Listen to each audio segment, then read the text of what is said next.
Yes, my friends, it is the middle of August in North Carolina, and yes, I really am about to plant all of these plants here in the Woodland Garden. Normally, you would have said, Jenny, you have lost your ever-loving mind. But my friends, we have been getting some delicious, great rain the past couple of weeks, and this garden is telling me that it is ready to accept some new plants. So come with me as I am designing this garden that is not on irrigation, a woodland garden at the back of the signature garden. I am designing it for year-round interest. So that way, when I come back in January, the garden looks beautiful. When I come back in April, it's beautiful. And this time next year when I come back, it's only going to get better. So yes, we are at the back of the signature garden, just off to the pond. And as you remember, I have been talking about that I am just ready to dive in, pun intended, to really developing these areas of the garden. Today, the reason that I am going to be here at the base of this woodland garden is because this space is telling me it is ready to have some more plants added to it. We have gotten tons of rain in the past couple of weeks, and I was in this space yesterday actually picking up sticks from the storms, and I noticed how absolutely damp it is in this particular spot. You can see the soil, how it's nice and dark. I ran over it with Johnny, in the grass, and you can see those tread marks because this is really a damp area because we have this great hill behind us and all of that water is shedding down here and it continues to drain in this area. So I was like, you know what? A girl can only go so long without planting some plants, and this space is ready. So that is what we are going to do.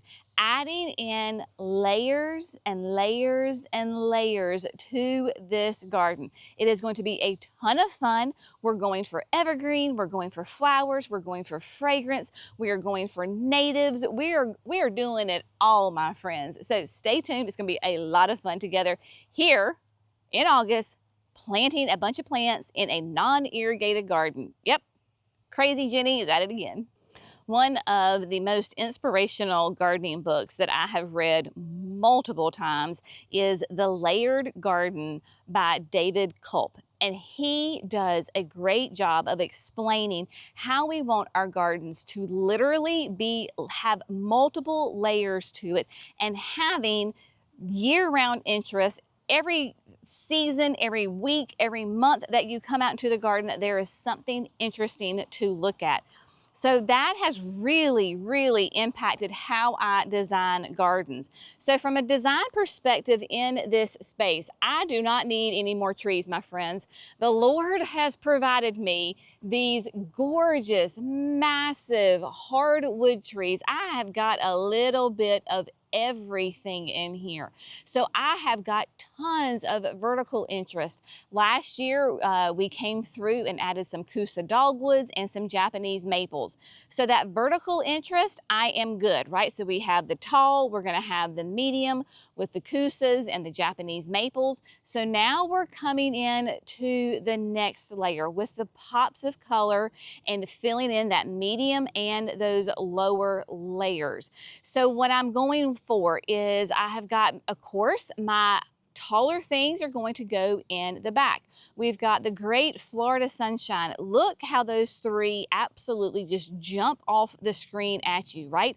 So a great evergreen chartreuse deer resistant alyssum that loves the water. Like the more dampness and the more moisture you can give it, the happier this plant is. So we've got those big pops of color. And then as far as the next layer, we've got Sugar Shack Buttonbush. This is the original. This is the OG. So this is going to be the one that gets nice and big. Mine at the house, my gosh, y'all, I keep whacking it back because it is just growing by leaps and bounds.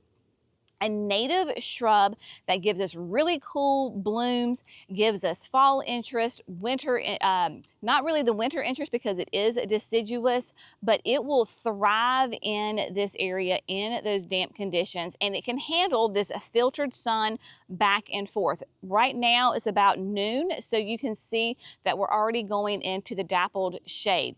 I've got camellias in here, so that's another big kind of evergreen vertical interest. Those were added last year, so we have got those as well. And then as far as the next layer, now y'all, I am practicing what I preach. When I tell you it's okay to go ahead and plant a shrub that looks less than perfect, right? Perfect is only found in the dictionary. So we have the new Clethra. This is ripple effect. It is going to be about 3 to 5 feet tall, 3 to 4 wide, right? So that's summer sweet, another native shrub. Yes, it has some burn on it. It's fine. It loves those damp conditions. It will give me flowers. It will give me fragrance. The pollinators love it. So I have 4 of those. And then we're going to come in. I've got the cutie patooties. And yes, they look rough. It's all right, because you know what? I know they have got a strong root system. These poor Invincibelle Wee White 2.0s have been sitting out on the black plastic at the shrub lot, and they're just frying in August. But you know what? Look down. I've got all that beautiful green growth. The plant is just fine. In fact, when I plant it, I'm going to go ahead and give it a little haircut. But 2.0 is going to give me like 2.5 feet tall with pure white flowers, another native hydrangea, another native shrub. So this is a smooth hydrangea, an arborescent. So we have 2, so we're going to kind of put them together, and I still have room to add in more layers of that. Feather falls, you know how much I love this Carex, a beautiful evergreen and all of that nice pops of color. So we've got 3 of those, and then we have the new Hosta from Proven Winners. This is the Shadowland Affair to remember. So because it is variegated, it's going to be a lighter color. It can handle more sun, and they get nice and big. And notice design-wise, so we have got this. It pairs beautifully with our feather falls. And moving on up, look how it kind of mimics those colors of the Florida sunshine. It's not a perfect match. I don't need it to be a perfect match, but they kind of echo the same color with one another and will bring lots of interest, and it will bring in my very first hosta into this space. So really excited to add these guys. The reason I have spread them out so much is because they get big. So we've got lots of room for them to grow and develop, and yet I still have more room down here. This garden is all about layers over time. Jackson cleared this space for me. I guess it was 2 years ago now. So he cleared it out. It was completely covered in briars and the grapevine and all of that. He came out, cleared it all for me. It sat for basically a year. Then last year we came in, did the kusas, did the Japanese maples, the camellias. I have got Lenten roses. I've got aspidistra up there, but there is still a lot of brown showing. So we're coming in and we're layering over time. That's how we're going to develop a gorgeous garden, and working with the environment instead of against it. I saw that this was really damp, and I said, okay, what plants will do well in these damp conditions? As opposed to saying, I really have to have X plant in this spot and it stays really wet, but I'm sure it'll work. I'm gonna force the plant to fit in that space. Nope, I worked from reverse. The space is damp. What plant is going to work really well in that damp condition that gives me that year-round interest? And that's how I came up with this palette of plants. So let's get them in the ground and have some fun. It's gonna be dirty because it's muddy. I'm telling you, we're gonna get dirty because it's not gardening until you get dirty.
All right, my friends, there you go. They are in the ground.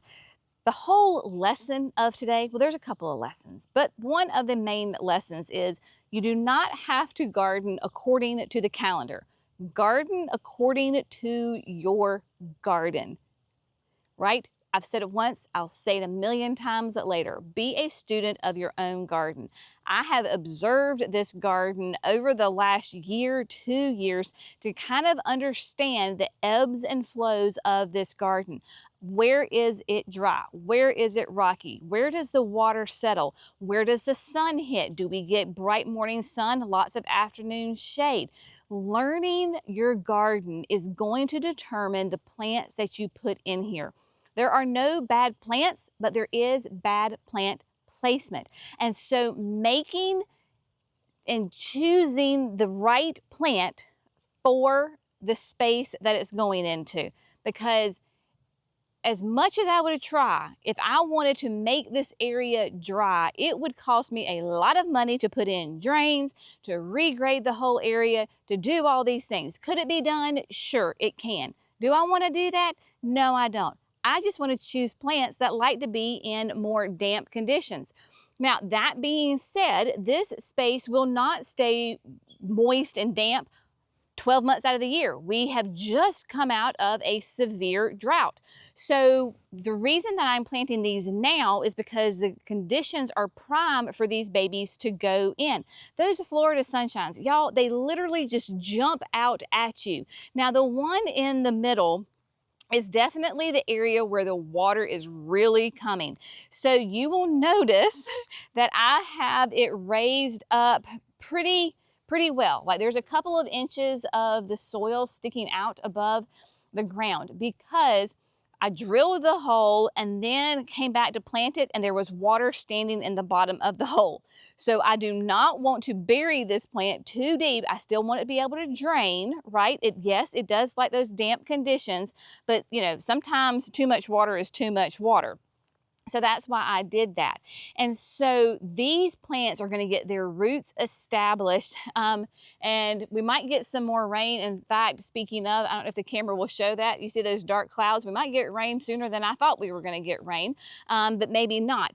So getting their roots established now, when we've got adequate moisture in the soil, will help them when a drought comes and it's drier conditions again, right? So strong roots. We want happy roots equal happy shoots. One of you sweet viewers told me that years ago and I loved it and has become my mantra, right? So get them nice and established. With the Invincibelle Wee White 2.0s, y'all, I took them down, right? So just because the foliage was rough and tattered, look at all that beautiful new growth that is popping out. I took a lot of it, I probably cut it back by maybe almost half. This is going to flush out. Will it bloom again this season? Possibly, but that is not my goal. My goal is simply to take off any foliage that was distressed, was not serving the plant in any kind of purpose. And now we've got this beautiful new foliage coming out and it is only going to continue to grow. And those roots are just going to be so incredibly happy. So there you go. Remember, pay attention to your garden. It is so important for you to know your garden, to be a student of your own garden. So when you get these massive downpours, I'm not saying you have to go outside in the middle of the storm, but walk around your house and look out the window, right? So where is the water rushing? Where does the water an hour later, 6 hours later, a day later, where is it nice and damp and where is it dry? Because that's going to determine a lot of things. Because plants are like people. They like different things. Some plants love to have wet feet. Some plants hate to have wet feet. Some plants like to have morning sun and afternoon shade. Some plants hate to be in the shade and want all day full, intense, hot sun, right? I know you know people in your life that summer, oh my gosh, the hotter it is, the happier they are. And then there's those people that they live for the cooler months with blankets and sweaters and sweatshirts and they love the cool, crisp air. Plants are no different. You just got to figure out which plant goes in which spot. That's why we do these videos, is to help you understand which plants are going to thrive, because As I say, here at Creekside, we've got basically a garden for almost every kind of condition. Shade, wet, sun, dry, clay soil, rocky soil, trees, no trees, ponds. I mean, you name it, we just about have everything here at Creekside, which, you know, is great for me because then that means I get to plant a whole bunch of different kinds of plants. So anyway, just know that you absolutely can plant in August. Now, if we were in a spot that was in full sun, no irrigation, we had not been having the rain that we have been getting. This rain that we have gotten in the past couple of weeks has gotten us out of the extreme drought that we have been in since the spring. So lots of rain. So if we were in those sunny, dry, compact clay, cement kind of areas in the middle of August in North Carolina, we would have a completely different kind of conversation. I would not be planting hydrangeas in that kind of condition. I would not be planting hostas in that kind of condition. Understanding your garden, understanding the plants, and evaluating what is happening in your garden is so incredibly vital. And this has just given me a head start on this fall and winter, adding in more luscious layers. So stinking excited because this is like a blank canvas and I am having the most fun playing in here. And our staff and my mama, they are enabling me like you would not believe. So tons of fun is happening here on this blank canvas of a garden, just filling in layer by layer. As always, we really appreciate you. If you have not subscribed, we would love it if you would hit that subscribe button. That way you can get those 5 videos that we do each and every week. Y'all, it's completely free. You just get notified that we have a new video, and that way you can check us out. Y'all have an amazing day. We'll see you in the next video. Bye, friends.